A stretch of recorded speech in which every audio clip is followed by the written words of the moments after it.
It is Climate Week. The UN General Assembly is happening.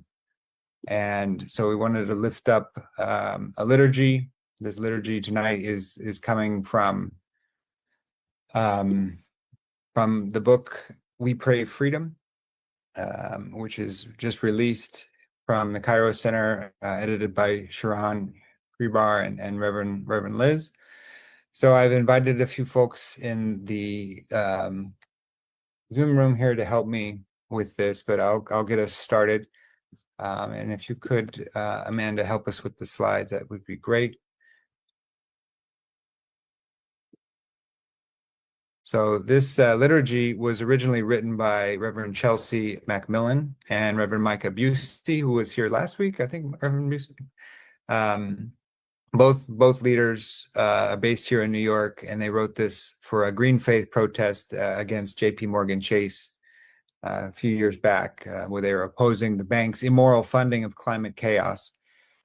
And this ritual was used during Climate Week a few years ago, preceding the March to End Fossil Fuels, which is a pretty big march here in the city and across the country.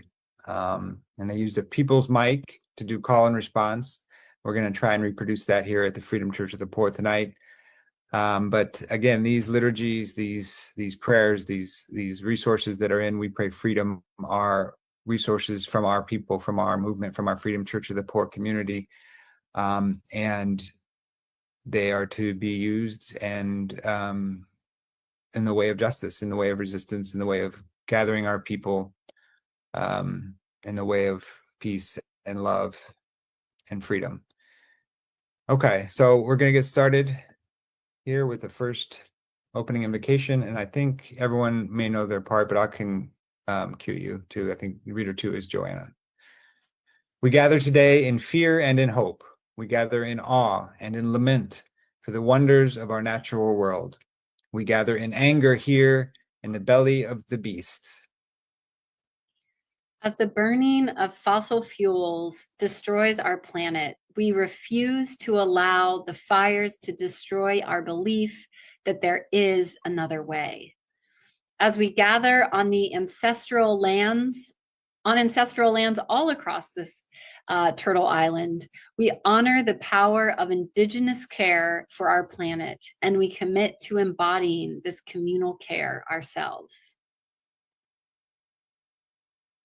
We bring our various faiths and our unified despair. We bring our distinct sacred traditions and our collective rage. We are united in incensed anger, but our demands are incredibly clear.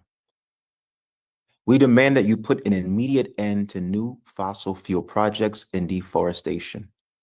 We demand that you ensure a rapid transition to 100% renewable energy practices and a fair phase out of fossil fuels.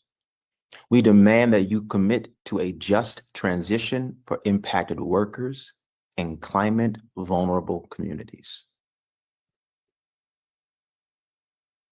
These demands are the bare minimum requirements. They are not requests, they are necessities. They are burning with fury, but we refuse to burn out. Instead, we gather here to allow the 4 elements of our planet to be our guide.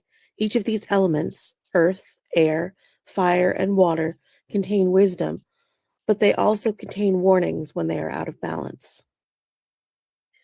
With earth as our inspiration, we ground ourselves. With air as our inspiration, we honor the breath of life. With fire as our inspiration, we brave the heat. With water as our inspiration, we become the waves of change. You, J.P. Morgan Chase, and all those that we oppose and resist can also join us in grounding, breathing, braving, and becoming. But you will have to give up the greed of green money and lean into the need for greener living. Your fossil fuel burning, your money burning, has been done, not in our name. Only a cleansing of this space and every corner that you have affected will bring a new kind of change. Today, we sanctify and cleanse this space and we urge you to feel the heat. Yes, indeed. And this is a song that accompanies this liturgy and can be sung. But tonight, I'm just going to lead us in a recitation of these lyrics, not in our name. When the fires burn and the seas rise, not in our name. We say, not in our name. When the oil burns and the stocks rise, not in our name. We say, not in our name. When the gas burns and the planet dies, not in our name. We say, not in our name. When you choose greed and tell us lies, not in our name. We say, not in our name. And again, this is, lifted up because of the General Assembly happening here in New York. The UN is an imperfect institution, it goes without saying. And it is a place where nations gather to seek and advance peace and to address these crises that we all face, including the destruction of our earth. We also want to lift up and remember that the UN Commission of Inquiry last week has issued a statement saying that Israel has committed genocide against Palestinians in Gaza. It's important that we remember this in a time where we're trying to be to not know this and not see this. 150 of the 193 nations at the UN recognize Palestine as a sovereign nation, and among those who don't, notably is the US, who we know has been funding and supporting that genocide. So thank you for joining us in that liturgy and for for being the community that we are, and hopefully these resources can help in your struggles across the nation.